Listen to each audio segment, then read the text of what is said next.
মাথায় আপনাদের বুঝতে হবে সবসময় আমাদের টার্গেট কিন্তু next world cup, not this world cup.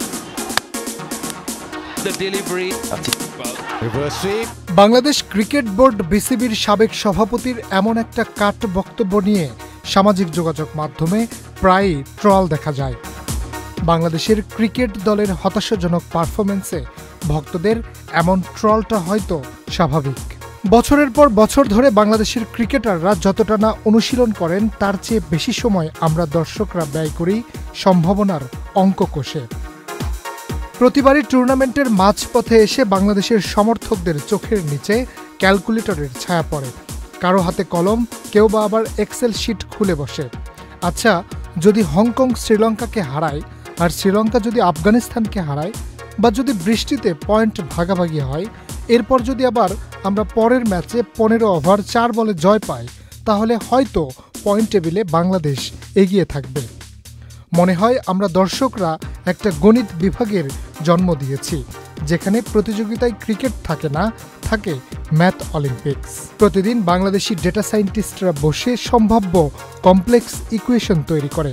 Match win probability into run rate divider over remaining plus Duckworth Lewis adjustment is equal semifinal. কি খটকা লাগছে? আমাদের কাছে কিন্তু মোটেও খটকা লাগছে না। চলতি বছরে 3টে সিরিজ জয়ের পর ক্রিকেট ভক্তদের মনে এশিয়া কাপে বাংলাদেশকে নিয়ে ভালো কিছুর আশা জাগাটা হয়তো অস্বাভাবিক চাওয়া নয়। কিন্তু হংকংয়ের বিপক্ষে জয় এবং শ্রীলঙ্কার বিপক্ষে ভরাডুবি হওয়া বাংলাদেশ এখন মুখিয়ে আছে আফগানিস্তানের বিপক্ষে জয় পেতে। বাংলাদেশ ক্রিকেট দলের খেলোয়াড়রা অবশ্য নিজেরাই লিখেছেন এটি ডু অর ডাই ম্যাচ। অন্য দেশের দর্শকরা যখন জয় নিয়ে ভাবে, বাংলাদেশের দর্শকরা তখন ভাবে XYZ।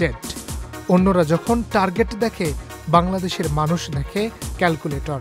আর যখন সব শেষ, তখনও ভক্তরা আশা করে অন্তত রান রেটটা একটু বাড়ল তো। প্রতিবার টুর্নামেন্টের শেষ দিকে এসে যখন ক্যালকুলেটরের বোতাম চেপে চেপে ভেবে দেখি যদি ওরা হারে, আমরা জিতি, রান রেট বাড়ে, তখনই প্রশ্ন জাগে, ক্রিকেট কি শুধুই অঙ্কের খেলা?